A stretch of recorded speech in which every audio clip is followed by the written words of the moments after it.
My client asked for a late-night meeting at her home. My office feels too formal. I arrived at her townhouse at 9:47 p.m. with a leather portfolio and a lie I'd been rehearsing for 3 hours. That this was professional, that midnight contract reviews were normal, that the flutter in my chest was just coffee. She opened the door barefoot. White silk blouse untucked, just enough to seem accidental. "Sorry about the late hour," she said. "My office feels too formal for what we need to discuss." I should have asked what that meant. Should have suggested tomorrow, daylight, conference rooms with glass walls. Instead, I crossed her threshold, and the door clicked shut behind me like a verdict. The entry smelled like jasmine and expensive candles. Her home was all clean lines and warm lighting, the sort of space that whispered old money without shouting. I'd been her financial consultant for 3 months, managing her investment portfolio after her divorce settlement came through. 7 figures. Professional, transactional, until tonight, when she'd texted, "Can you come by? I want to go over the Singapore proposal somewhere I can actually think." She led me to her living room cream sofa that probably cost more than my monthly rent, mahogany coffee table already set with wine glasses and a bottle I recognized from a client dinner last month, the one that cost $400. I'd watched the sommelier present it like a newborn. "I thought we were reviewing contracts," I said, nodding at the wine. She smiled. Not her boardroom smile. Something softer, more dangerous. "We are. But I've been staring at spreadsheets for 12 hours. If I see another pivot table, I'll scream." I should have insisted on coffee, kept my jacket on, maintained the barrier between consultant and client. Instead, I set my briefcase down and accepted the glass she poured.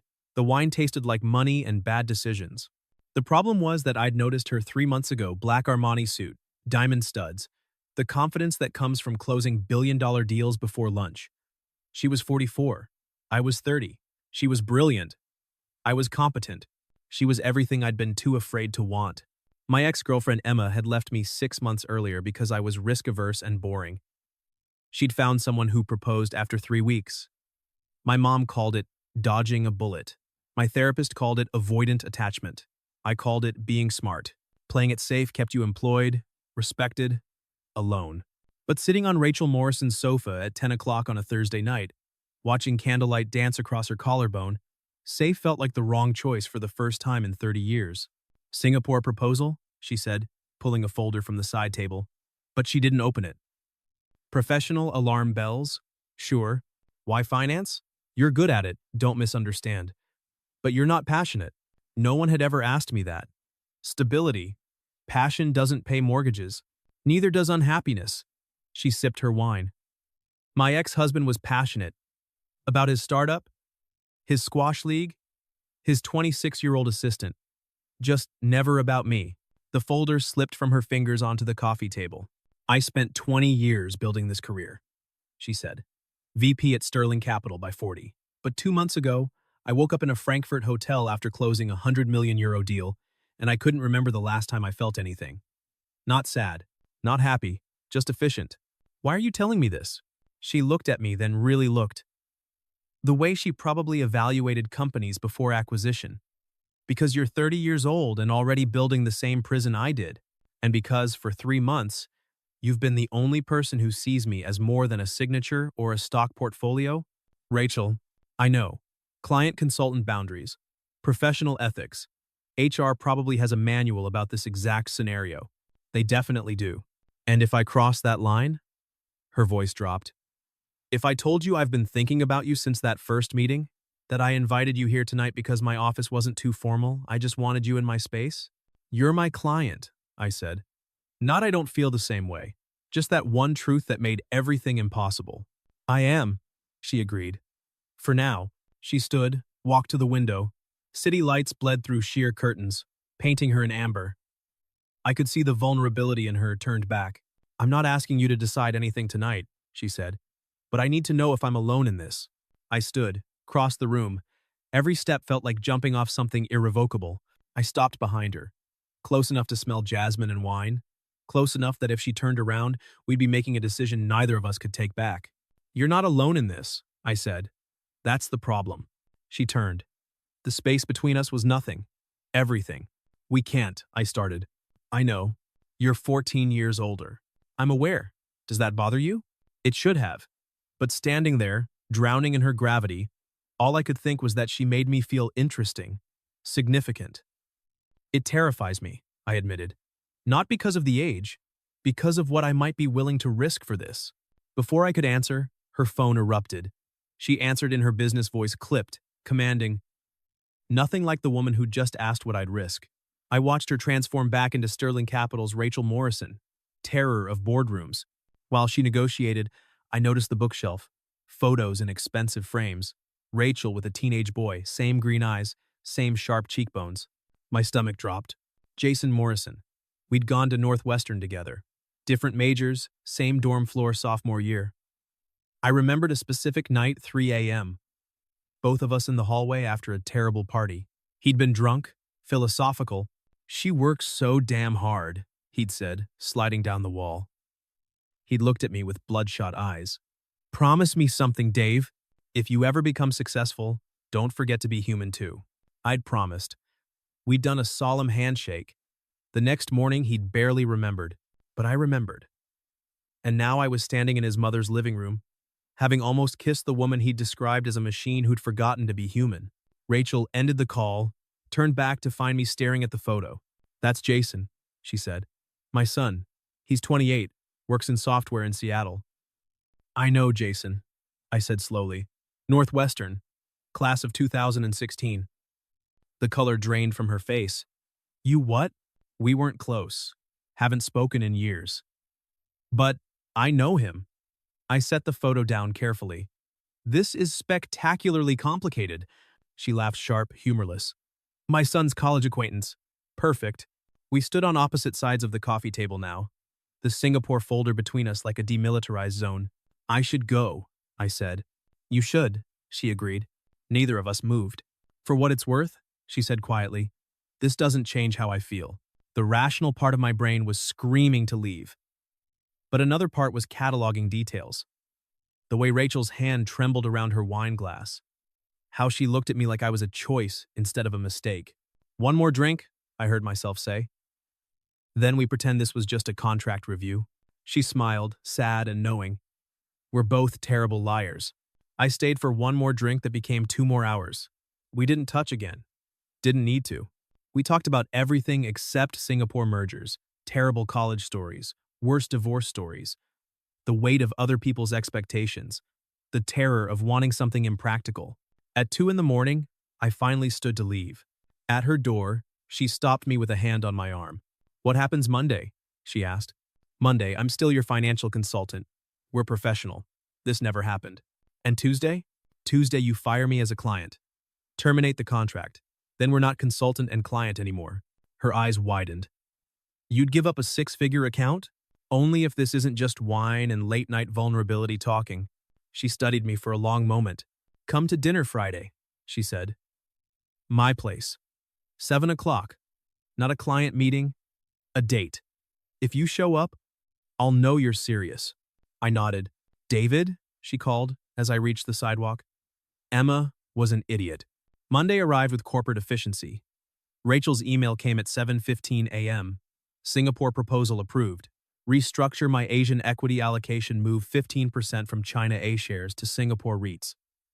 Proceed with Henderson Technology Fund. Fund? Professional. Distant. Like Thursday night had never happened. At 10 a.m., I was called into a strategy meeting. Rachel was there. She'd flown in for quarterly reviews. She wore her armor. Charcoal suit. Hair pulled back severely. Diamond studs that probably cost more than my car. She commanded the room with surgical precision, making senior partners with 30 years of experience second-guess their positions. The EBITDA multiples don't justify the earn-out clause, she said, tapping the projection slide with her Mont Blanc pen. Push back on their valuation. They're over-levered, and they know it. Their debt-to-equity ratio is unsustainable in this rate environment. Our managing partner, a man who'd made grown analysts cry, nodded, making notes like a diligent student. What about the intellectual property considerations? Someone asked. Overvalued? She said without hesitation. Half their patents expire in 18 months. The rest are defensive, not revenue-generating. Drop the IP multiplier from 3.2x to 1.8x and walk away if they balk. This was the Rachel Morrison the financial world knew. Brilliant, ruthless, Untouchable. Every word precise. Every judgment backed by data she'd probably memorized. Watching her operate was like watching a masterclass in controlled demolition. She dismantled weak arguments with the efficiency of someone who'd fought for every inch of respect in rooms full of men who'd initially assumed she was someone's secretary. No one in that boardroom would believe that 4 days ago, she'd stood in her living room with trembling hands, confessing she couldn't remember the last time she'd felt anything beyond efficient. The duality was staggering, and it made me want her more. After the meeting, she walked past my office. Our eyes met for half a second. I felt that look in my chest like a physical thing. Tuesday at 9 a.m., her assistant called. Miss Morrison has decided to transition her portfolio. She's requested all files be transferred by end of week.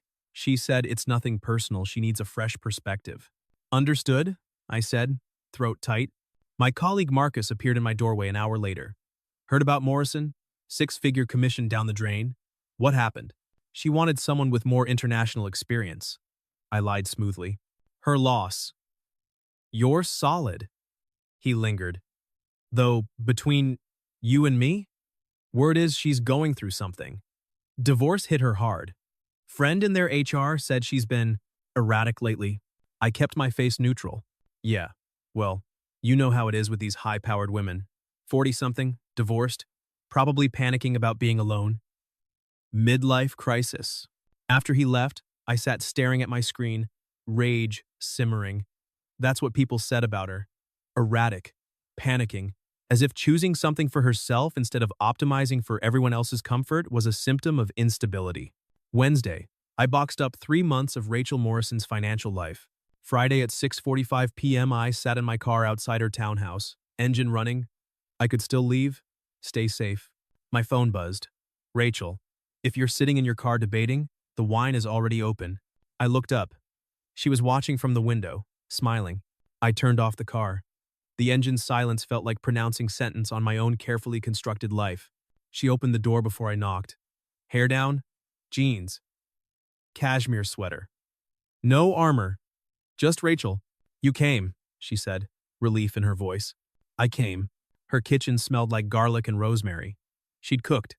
It felt significant. I should tell you, she said while stirring risotto.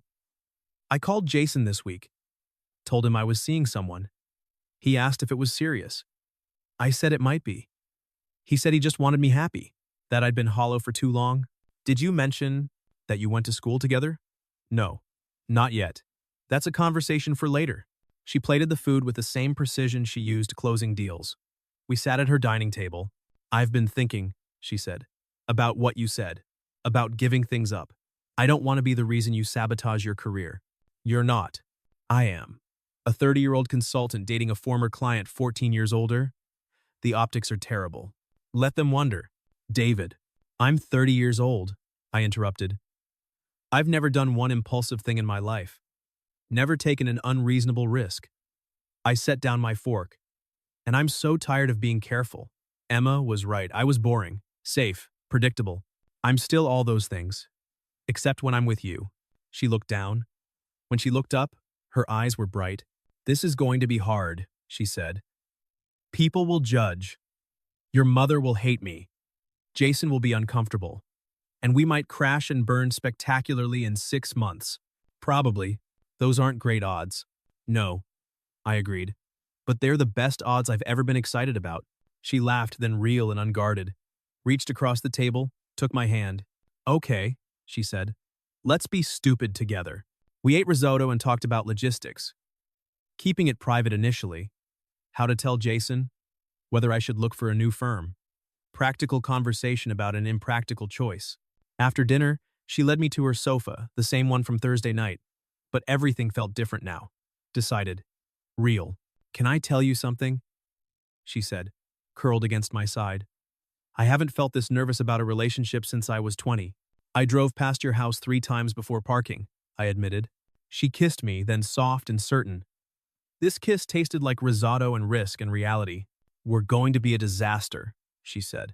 Beautiful disaster, I corrected. 3 months later, I learned what choosing the impractical thing actually cost. My mother called on a Tuesday morning. Your father saw you. At that restaurant downtown, with a woman. My blood went cold. Mom, He said she looked older. He's upset, honey. How old is she? I looked at Rachel sleeping in my bed, silver-streaked hair on my pillow. I'm seeing someone. She's 44, divorced, brilliant and kind. She makes me happy. Silence. Then, 44? David, she's old enough to be… Don't, I interrupted. Please don't finish that sentence. Your father wants you to come to dinner, Sunday. To explain. Tell Dad I'm an adult. I don't need to explain my relationship choices. Honey, we're just worried. Then be worried quietly. I'm asking you to trust I know what I'm doing. Long silence. Are you sure about this? I watched Rachel's chest rise and fall. I'm sure. I know this isn't what you wanted for me, but I need you to trust I'm not making a mistake. I just don't want you to get hurt, Mom said, voice cracking. When your father is 20 years older and she's still… Mom, I'm going to go now. I love you, but I need you to let me make my own choices, even the ones you don't understand. I hung up. Rachel's eyes were open, watching me. That sounded rough, she said softly. They'll come around. I didn't know if I believed it. The firm raised eyebrows when I announced I was moving to a competitor. My exit interview was uncomfortable. Did your departure have anything to do with the Morrison account termination? No, I said. Technically true. And there's no relationship with any former clients that influenced this decision? My pulse spiked. No current relationships that violate firm policy. She studied me, then nodded. Very well. Good luck, David. I left feeling like I'd narrowly avoided prison. But the sentence was already handed down, served in social judgment instead of professional censure. Rachel's colleagues were worse. The whispers she pretended not to hear. Cougar. Midlife crisis. Inappropriate. She held her head high, but I watched the toll it took. One night, 3 months in, she cried in my apartment. Just once, then got angry. If they can't handle me having a personal life, that's their limitation, not mine. She'd said, fierce and red-eyed. I've spent 44 years being what everyone else needed. I've earned the right to be a little selfish. She was right. But it still hurt to watch her pay for that choice. 6 months in, we flew to Seattle for Jason's wedding. The rehearsal dinner was the first time I'd face her entire family. Rachel's brother Michael was already watching me, jaw tight, eyes assessing. Her sister Karen glanced up, saw us enter hand in hand, and immediately looked back down at her phone. That's Michael, Rachel whispered. And Karen. During cocktails, Karen navigated a 20-minute conversation about weather that carefully avoided acknowledging my existence. When I asked about her kids, she excused herself to take a call. Michael cornered me by the bar after the toasts. 2 bourbons deep, probably working up courage.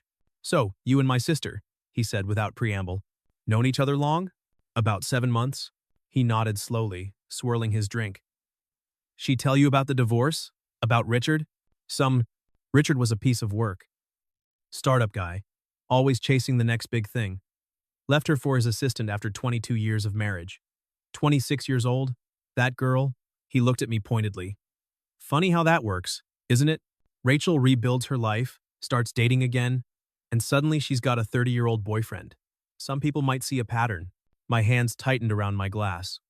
I'm not Richard's assistant, and I'm not with Rachel because she's successful or can do anything for my career. I'm with her because she's brilliant and kind and makes me want to be better than I am. That's a nice speech. He drained half his bourbon. But you're 30. She's 44. With a grown son? You really think this is going to last? That you won't wake up in 5 years wanting kids and someone your own age? Someone who can give you a normal life? I think that's between Rachel and me. No, it's not. He leaned in closer, and I smelled the bourbon on his breath. She's my sister. Jason's mother. She's vulnerable right now, even if she's pretending she's not. The divorce nearly broke her. You didn't see her 6 months after Richard left. She's not vulnerable, I said quietly but firmly. She's choosing. There's a difference.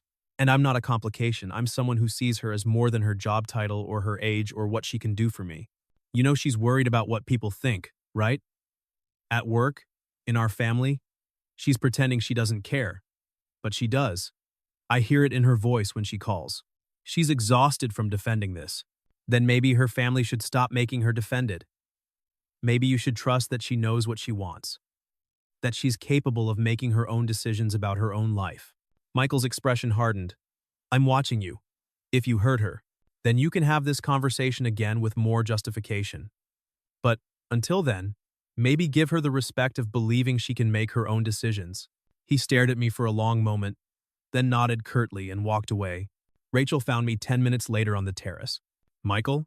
She asked. Michael, what did he say? That I'm too young, you're vulnerable, and this is a disaster waiting to happen. She sighed. He means well, in his controlling, judgmental way. Your sister hasn't said 10 words to me. Karen thinks any man I date should come with a retirement fund and country club membership and be age appropriate. She smiled, without humor. She'll come around. Or she won't. Either way, I'm not trading you in to make her comfortable.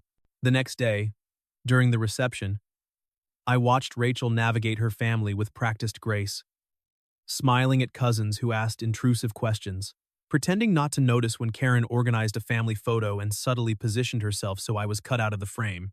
During dinner, Rachel's Aunt Diane, 3 glasses deep, announced loudly, Well, Rachel, at least you're keeping things interesting. Though I suppose at your age, you take what you can get. The table went silent. Rachel's smile didn't waver, but I saw her hand tighten around her fork. Actually, Diane, I said before I could stop myself, I'm the lucky one. Rachel could have anyone she wanted. Diane blinked, taken aback. A few people chuckled nervously. Karen looked scandalized. But Jason, at the head table, raised his glass slightly. After dinner, the dance floor filled. Karen remained at the table, phone out, typing furiously. Rachel caught my eye across the room. She was talking to Jason's wife, Amy, but her gaze found mine like a compass finding north. Amy touched Rachel's arm gently. I'm so glad Jason's mom found someone who makes her laugh, she said to me when I approached. He was worried about her for so long. I crossed the floor. Dance with me, I said when I reached her. Not a question. My brother is watching, she murmured as I pulled her into my arms. Let him watch. We swayed to something slow and old-fashioned. Frank Sinatra? Maybe? The kind of song that makes everything feel cinematic. I'm done pretending this isn't real, because your family is uncomfortable. Over her shoulder, I saw Michael still staring from the bar, jaw tight, bourbon glass frozen halfway to his mouth. Karen had her phone out, probably texting the family group chat, something passive-aggressive about inappropriate displays. Rachel's Aunt Diane watched us with theatrical disapproval. But Jason, at the head table with his new wife, smiled at us genuine, warm, approving. Karen won't even look at me, Rachel said quietly against my shoulder. She cut me out of the family photo earlier, literally repositioned everyone so I wasn't in frame. And Michael, did he threaten you? He expressed concerns, vigorously. Something about patterns, and Richard's assistant, and me waking up in 5 years, wanting someone my own age? I'm sorry. This is worth it, I interrupted, pulling her closer. They're uncomfortable because we're rewriting their narrative. Because you're not following the script they wrote for your post-divorce life.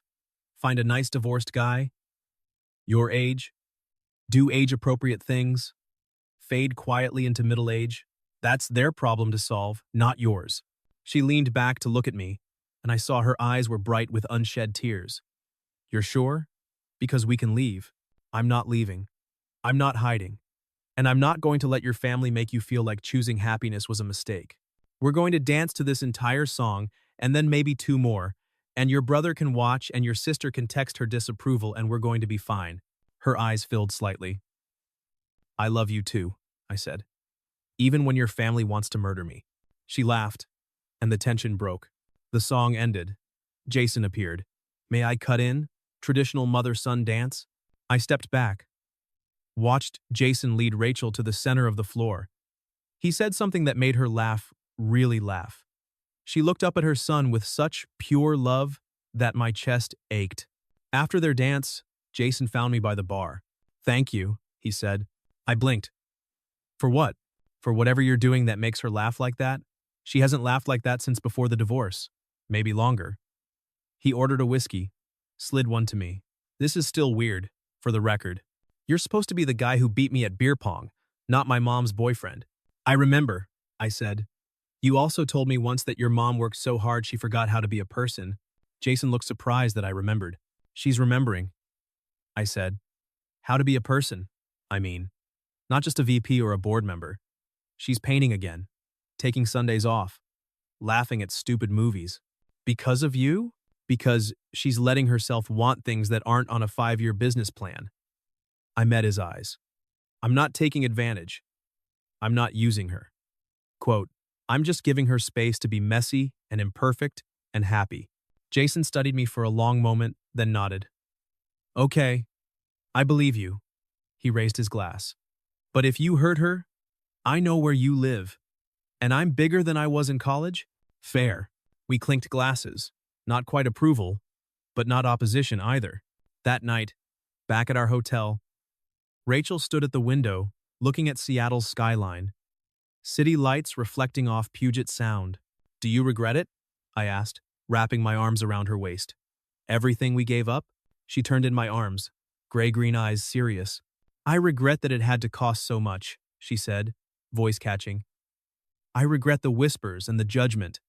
I regret that my sister won't have coffee with me anymore, that she screens my calls. I regret watching Michael's face tonight, the way he looked at me like I'd betrayed some unspoken family code. I regret that your mother worries you're throwing your life away. She paused. But regret you? Regret us?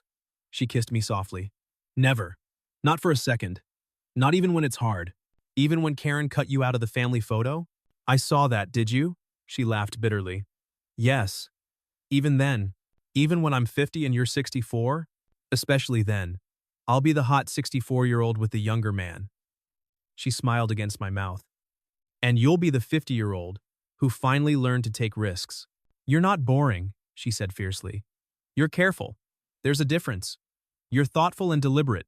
Do you know how rare that is? I was boring, I corrected gently. Safe. Predictable. Except with you. I pulled her closer. You make me want to be interesting. Want to take chances. Want to be someone worth the risk you're taking on me. You make me want to stop apologizing for wanting something impractical. For choosing happiness over safety. For being reckless for once in my goddamn life. You are worth it. She said it like a fact. Even when your colleagues whisper? When your sister won't return your calls? Especially then. Because you're the first person in 20 years who really saw me, and didn't want me smaller or quieter or more convenient. Her voice dropped. You make me want to be young and reckless. Probably someone's textbook midlife crisis, but I don't care. Let them think what they want. I've earned this. You. Being happy. Instead of just successful. We stood there, wrapped around each other, while Seattle's lights competed with stars.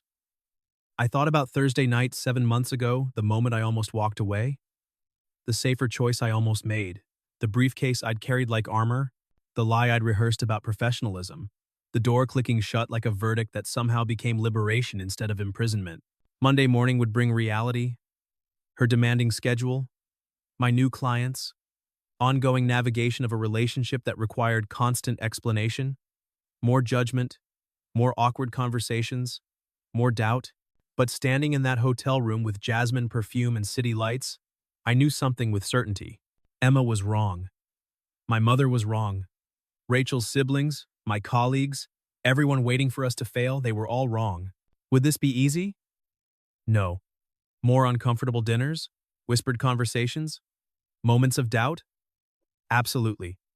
Were we naive thinking love could overcome judgment? And a 14-year age gap? Maybe.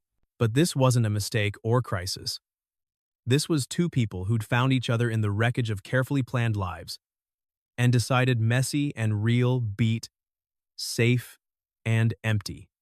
It was choosing aliveness over approval, choosing to be human instead of efficient. We'd escaped the prison of other people's expectations. Outside, Seattle glittered like a city of second chances, possibilities. Inside, we'd built something improbable and true. But it was ours. Messy, real, alive, improbably perfect. Her perfume still smelled like jasmine and terrible decisions, the best kind. The kind I'd make again, every time.